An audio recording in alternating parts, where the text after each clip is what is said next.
Vous pensez qu'Emilia Clarke, tout juste élue femme la plus sexy du monde par le magazine Esquire, a bien mérité sa place sur le trône? Ça tombe bien, nous aussi.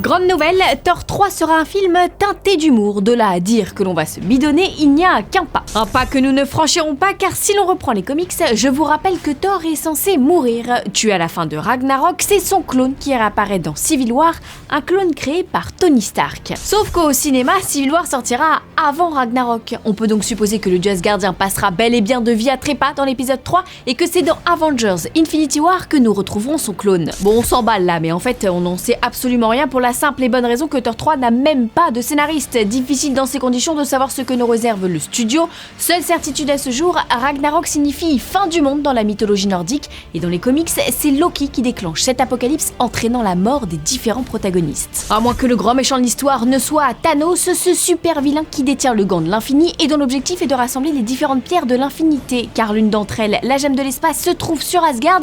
C'est peut-être donc lui qui va mener le royaume à sa perte. Je vous rappelle d'ailleurs que Christopher Yost, le scénariste de Thor 2, avait déclaré dans un tweet il y a presque un an que de nombreux personnages devaient mourir dans cette suite. Mais alors qui? Odin qui disparaît à la fin du 2 et qui est peut-être déjà mort? Jane? Sif? Ou alors Heimdall. Quel que soit l'arc scénaristique, sur le papier, vous en conviendrez, ça n'a absolument rien de tordant. Alors comment, avec un scénario aussi sombre, Marvel peut affirmer que ce film sera plus fun que les précédents? Eh bien, il semblerait que le réalisateur Taika Waititi, tout juste embauché pour le poste, ait la mission périlleuse de dérider le Thor héros. Allez, j'arrête. Mission périlleuse mais pas impossible pour Waititi car en plus d'avoir un nom très exotique, ce monsieur a un talent certain pour la comédie. On lui doit notamment Vampire en toute intimité, disponible en e-cinéma chez nous à partir du 30 octobre et dans lequel Alexandre Astier prête sa voix, ce qui devrait ravir Nerolf. Ce documentaire qui s'attarde sur la colloque de quelques vampires désireux d'intégrer la société a remporté un vif succès, misant sur un humour potache et une bonne dose de second degré. Et puis le super-héros, ça le connaît Waititi, car c'est lui qui incarnait Tom dans le Green Lantern de Martin Campbell. C'était drôle ça aussi, non? Et puis si la rumeur Hulk au casting de Thor venait à se confirmer, il y aurait effectivement matière à rigoler, car quand il voit rouge, le géant vert n'a aucune pitié.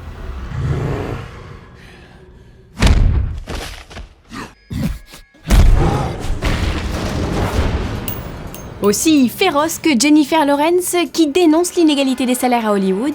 Voici les news en bref. Dis donc, ça chauffe sur le plateau de Game of Thrones, hein? Non, alors strictement rien à voir avec une Emilia à moitié nue. Le tournage de la saison 6, qui aurait dû prendre ses quartiers dans une petite commune d'Irlande du Nord, a été retardé par quelques riverains mécontents. Ces derniers, qui jugent les décors de la série bien trop imposants au regard de ce qui avait été convenu, se sont plaints auprès des autorités locales. En attendant que les différentes parties trouvent un accord, le tournage a été suspendu. Un incident qui ne devrait a priori avoir aucune conséquence sur la diffusion, toujours fixée au printemps sur HBO et OCS chez nous. Le tournage d'Assassin's Creed devrait démarrer très bientôt. Azaïsia Emar, directeur des contenus de la licence chez Ubisoft, vient de poster une photo sur Twitter. On y découvre le logo d'Abstergo accompagné d'une phrase « Marcher pour la toute première fois à l'intérieur d'Abstergo a été une expérience géniale », photo du plateau. En attendant quelque chose d'un peu plus croustillant à se mettre sous la dent, sachez que Jean-Julien Baronnet, PDG d'Ubisoft Motion Pictures, s'est confié à nos confrères de Première. Assassin's Creed devrait s'inspirer de films comme Batman Begins ou Blade Runner qui serviront clairement de référence. Fidèle au jeu, le long métrage de Justin Kurzel devrait néanmoins jongler entre le fond et le fun. Au programme donc de l'action et quelques scènes de combat encore jamais vues au cinéma. Plus qu'un an et 2 mois avant de voir ça. Aujourd'hui dans le Coé des Fanzoniens, on répond à Amaury TTN qui nous demande des news de Michel et Michel. Eh bien Amaury, tu seras ravi d'apprendre, et tu n'es sûrement pas le seul, que Michel et Michel sont bel et bien de retour. Rendez-vous samedi sur le site pour votre analyse d'après-film. Le duo de choc reviendra tous les 15 jours jusqu'en décembre. Une perche dans le plan, un technicien dans le champ, enfin bon, vous connaissez l'histoire, hein, je ne suis que le messager. Pour en profiter, rendez-vous ce week-end sur Allociné. Au programme... Du lourd, du très lourd.